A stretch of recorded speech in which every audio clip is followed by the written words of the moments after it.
तब कथामृतं तप्त जीवनं कविभिडीरितं कल्मषापहं श्रवणमंगलं श्रीमदाततं भुवि गृह्णन्ति ये भूरिदा जनाः। শ্রী শ্রী রামকৃষ্ণ কথামৃত। শ্রী রামকৃষ্ণ দক্ষিণেশ্বরে ও ভক্তগৃহে, দশম পরিচ্ছেদ, 1883, 18ই অগস্ট। আরেক দিন 18ই অগস্ট 1883 খ্রিস্টাব্দ, 2রা ভাদ্র, শনিবার, বৈকালে বলরামের বাড়ি আসিয়াছেন। ঠাকুর অবতার তত্ত্ব বুঝাইতেছেন। শ্রীরামকৃষ্ণ ভক্তদের প্রতি।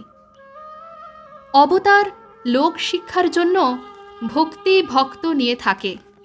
যেমন ছাদে উঠে সিঁড়িতে আনাগোনা করা।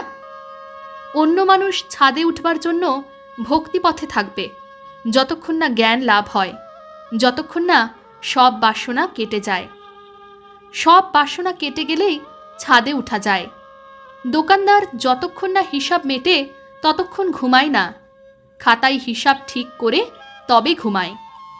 মাস্টারের প্রতি। ঝাঁপ দিলেই হবে, ঝাঁপ দিলে হবেই হবে।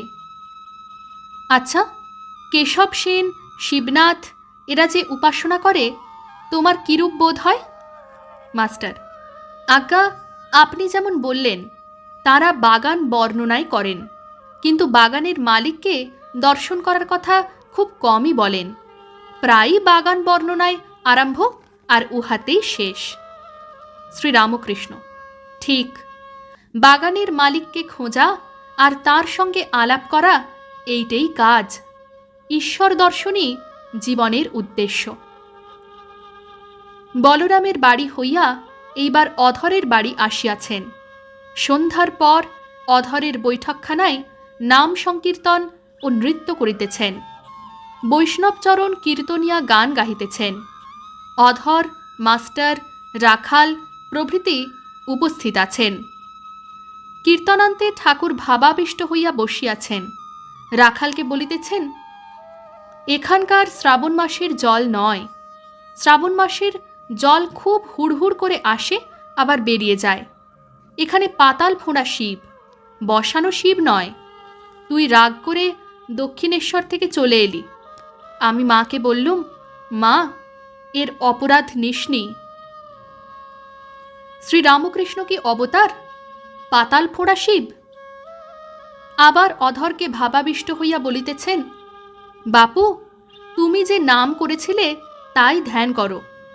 এই বলিয়া অধরের জিহ্বা অঙ্গুলি দ্বারা স্পর্শ করিলেন ও জিহ্বাতে কি লিখিয়া দিলেন।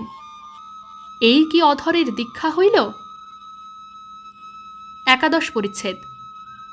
আরেকদিন ঠাকুর দক্ষিণেশ্বর মন্দিরে দক্ষিণ পূর্ব বারান্দার সিঁড়িতে বসিয়া আছেন, সঙ্গে রাখাল, মাস্টার, হাজরা।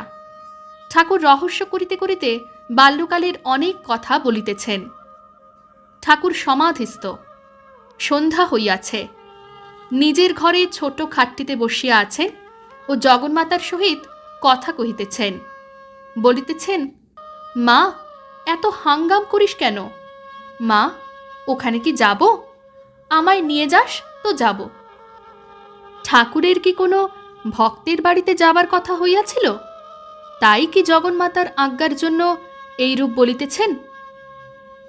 জগন্মাতার সঙ্গে শ্রীরামকৃষ্ণ আবার কথা কহিতেছেন। এবার কোনো অন্তরঙ্গ ভক্তের জন্য বুঝি প্রার্থনা করিতেছেন। বলিতেছেন, মা, ওকে নিখাদ করো। আচ্ছা মা, ওকে এক কলা দিলি কেন? ঠাকুর একটু চুপ করিয়াছেন। আবার বলিতেছেন, ও বুঝেছি, এতেই তোর কাজ হবে।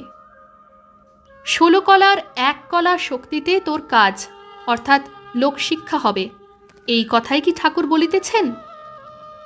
এইবার ভাবাবিষ্ট অবস্থায় মাস্টার প্রভৃতিকে আদ্যাশক্তি ও অবতার তত্ত্ব বলিতেছেন। যিনি ব্রহ্ম তিনিই শক্তি, তাকেই মা বলে ডাকি। যখন তিনি নিষ্ক্রিয় তখন তাকে ব্রহ্ম বলি। আবার যখন সৃষ্টি স্থিতি সংহার কার্য করেন তখন তাকে শক্তি বলি। যেমন স্থির জল আর জলে ঢেউ হয়েছে, শক্তিলীলাতেই অবতার। অবতার প্রেম ভক্তি শিখাতে আসেন। অবতার যেন গাভীর বাঁট, দুগ্ধ বাঁটের থেকেই পাওয়া যায়। মানুষে তিনি অবতীর্ণ হন, যেমন ঘুটির ভিতর মাছ এসে জমে। ভক্তেরা কেহ কেহ ভাবিতেছেন, শ্রীরামকৃষ্ণ কি অবতার পুরুষ, যেমন শ্রীকৃষ্ণ, চৈতন্যদেব, খ্রাইস্ট?